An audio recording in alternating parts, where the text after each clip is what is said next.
Welcome to Kenton Teaches. Enjoy the video. In this video, I will explain how to operate your Zhiyun gimbal.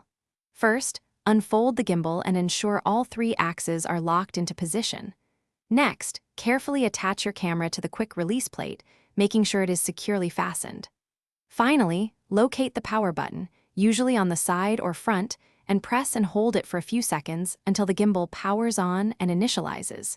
This initial setup is crucial for stable operation. Achieving perfect balance is key for smooth footage and optimal battery life. Begin by balancing the tilt axis. The camera should remain stationary when tilted at a 45-degree angle. Then, adjust the roll axis so your camera stays perfectly horizontal without any leaning. Lastly, fine-tune the pan axis, allowing the gimbal to rotate freely without resistance. Proper balancing reduces motor strain significantly.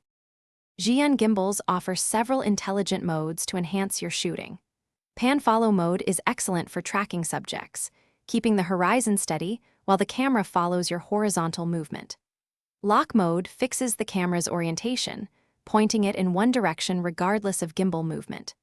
Point of view mode provides dynamic, immersive shots by synchronizing all three axes with your hand movements, offering a unique perspective. To elevate your gimbal operation, utilize the integrated joystick for precise camera control and framing adjustments. For more advanced customization, connect your gimbal to the dedicated mobile application, which allows for fine-tuning parameters and performing calibration. Remember, consistent practice with smooth, deliberate movements is essential to master your gimbal and achieve truly cinematic, professional-grade footage every time you shoot. Thanks for watching. Please subscribe if this video was helpful.